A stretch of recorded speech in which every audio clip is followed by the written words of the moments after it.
Hello everyone, welcome to लगाउ नेपाल। अनि तपाईँलाई मन पर्यो भने सब्सक्राइब गर्न नबिर्सिनु होला। आज चाहिँ हामी यो सुन्दर काँटा बनाउन जाँदैछौँ। हामीलाई चाहिने कपडा चाहिँ नेट हो र हामीलाई चाहिने सामग्रीहरू चाहिँ तपाईँले यहाँ देख्न सक्नुहुन्छ। अनि तपाईँले रबर ब्यान्डमा पनि बनाउन सक्नुहुन्छ, तर हामी चाहिँ आज नेटको कपडामा बनाउँदैछौँ। यो चाहिँ स्पेसली मेरो मम्मीको लागि हो। उहाँलाई चाहिँ यो क्लिप लाउनु मन लाग्यो अरे। सो 11 सेन्टिमिटर लेन्थ अनि विथ चाहिँ 8 सेन्टिमिटर चाहिँ लिएका छौँ र यसले चाहिँ हामीले हातैले मजाले एउटा बो बनाउनेछौँ र त्यसलाई चाहिँ मजाले यसरी बिचबाट सिएर अनि त्यसलाई तपाईँले बो बनाउन सक्नुहुन्छ। हातले मुजा पार्नुभन्दा पनि यसरी तपाईँले बनाउनु भयो भने बलियो हुन्छ र सजिलो पनि हुन्छ, एकदमै राम्रो मुजा बन्छ। अब चाहिँ हामीले त्यसमा डेकोरेट गर्नको लागि विङ्स डिजाइनको अनि काट्नेछौँ है त। यहाँ हेर्न सक्नुहुन्छ तपाईँले मजाले थोरै त्यहाँ भन्नको लागि त्यस्तो डिजाइन तपाईँले बनाउन सक्नुहुन्छ। यो चाहिँ हाम्रो बोको तल डिजाइन हुन्छ, यहाँ हेर्नुहोस् त यस्तो स्टाइलमा। अनि अब चाहिँ यसलाई चाहिँ हामीले डेकोरेट गर्नेछौँ। मैले सबै कुरा इजिली किन गराएको छु भन्दा तपाईँहरूसँग कतिजनासँग मेसिनहरू नहुनसक्छ है, अनि घरै बसेर यस्तो गराउनु मन लाग्ने हुनसक्छ। तपाईँहरूको लागि चाहिँ यो नेट चाहिँ नसिलाउनु पर्छ न केही गर्नुपर्छ, एकदमै सजिलोसित तपाईँले बनाउन सक्नुहुन्छ। अनि मैले हिजो एउटा रबर ब्यान्डको भिडियो बनाएको थिएँ, तपाईँले हेर्न सक्नुहुन्छ।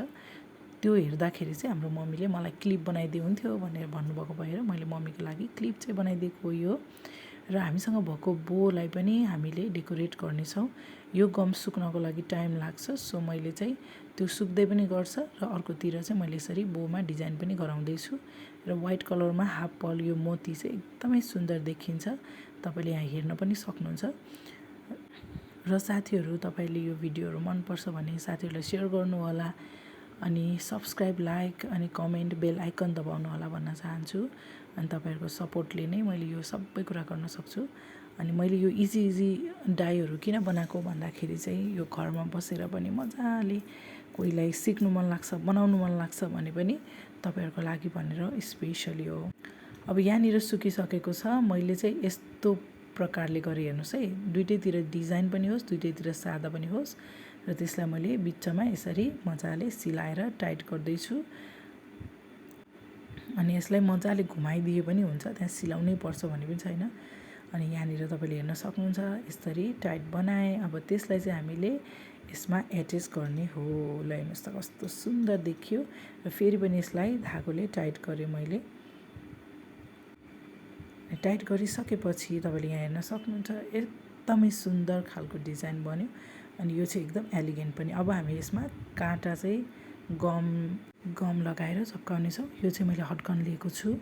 अनि यो क्लिप चाहिँ मजाले चप्किन्छ हटगनले। अनि त्यसपछि त्यो चप्काइसकेपछि बिचमा चाहिँ मैले कपडाको के अरे चारपाटे कपडालाई पट्याएर अनि यहाँ हेर्न सक्नुहुन्छ यसरी चाहिँ मैले गम लगाएर त्यसलाई काँटासँग टाइट गरेर फन्फन्ती घुमाइदिएँ। किन भन्दाखेरि एकचोटि गरेर हुँदैन, 2-3चोटि घुमाइदिएँ। यो नेटको छ्याङछ्याङ देखिन्छ पनि, सो मैले चाहिँ यसरी गम लगाएर एट्याच गरेँ। यहाँ हेर्न सक्नुहुन्छ एकदमै फिनिक्सिङ, एकदमै राम्रो। फेरि पनि यो काँटाको बिचको अड्काइदिएँ मैले।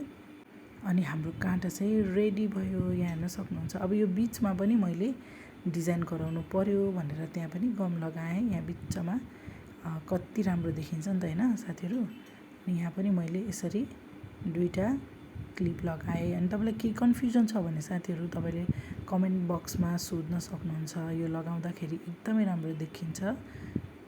And thank you for watching our लगाउ नेपाल। सब्सक्राइब गर्न नबिर्सिनु होला, र केही पनि कुरा छ भने सोध्नु होला है त। By by.